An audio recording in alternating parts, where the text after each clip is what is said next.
Thank you, Bob. I do believe we are all artists in some form. We are all meant to be creative.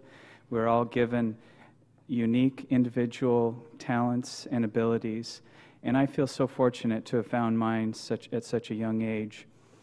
I found that sometimes I think in our greatest tragedies or our most challenging moments, it's in those times that we find our gifts and find our purpose and find really ourselves. Mine happened when I was about 10 years old. I lost my brother, and it was a tough time for our family.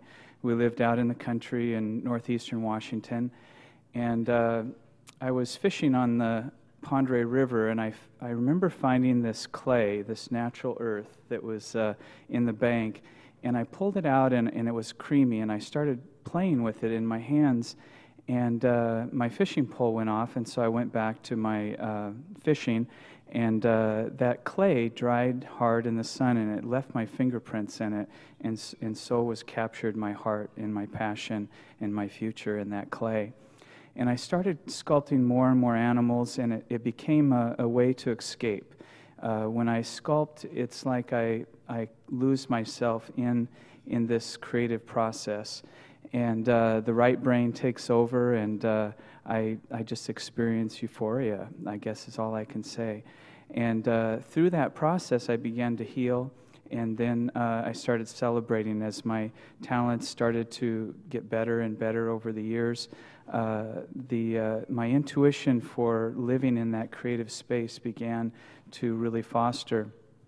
And I remember being inspired one time. My dad was a guide and a professional hunter, and so I spent most of my time in nature and the outdoors, and we were in Chama, New Mexico, and my dad took me up into the hills, and I'll never forget, it was kind of this time of the year in the fall, and the aspens were turning gold, and the blue sky of the mountain against that gold, and it was just in that sun's last light as it was starting to fade, and I heard something so beautiful, and it was a bull elk bugling, and pretty soon the meadow just became alive with all of these animals, and I watched the bulls interact with the cows, and the cows calling their calves, and I saw this other bull come out of the forest, and he was just a massive, regal, crowned, beautiful elk, and he challenged the other one, and they battled for position, and there was something that stirred inside of me,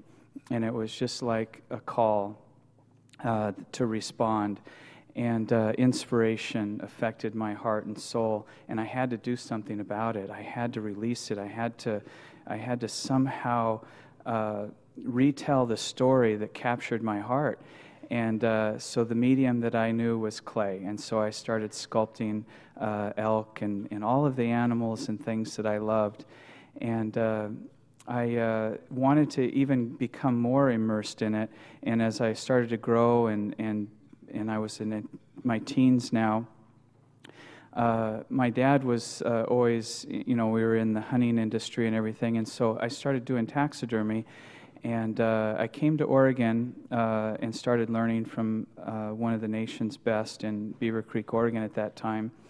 And I wanted to know these animals intimately, and I started studying their bone structure and their muscles, and started sculpting my own forms and mannequins.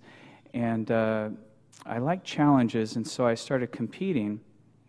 And in 1991, I won Best in the Nation at it. And I had really had taken the career as far as I could, and I thought, where can I go from here? And a friend suggested that I try bronze, and I went to a gallery, and I had never even been into an art gallery before. Like I said, my education, it didn't come in the normal ways. It was more of an organic way of learning. I look at all of you in business, and I think, wow, I've got so much to learn and I have artists that come in and they say, what should I take in college? What should I learn to be an artist? I say, take business.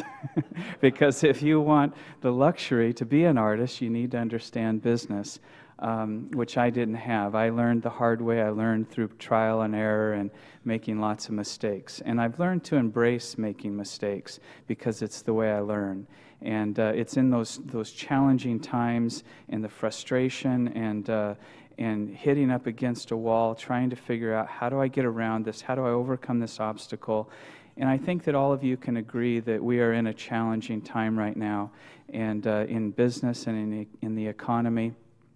And these are the times that true genius is really born, that you're thinking outside of the box and trying new ways and new ideas, and giving your right brain a chance to just be quiet and still, and maybe find places of contemplation and consider the possibilities that might be there for you.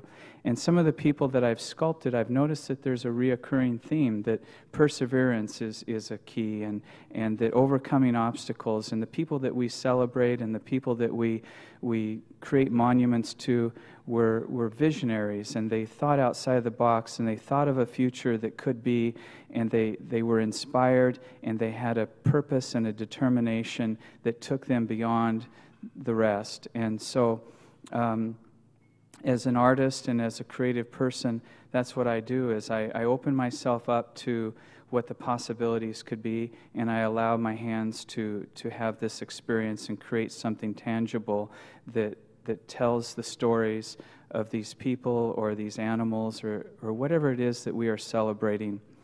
I'll go through some of the projects that I've done in recent times, and hopefully you'll enjoy these.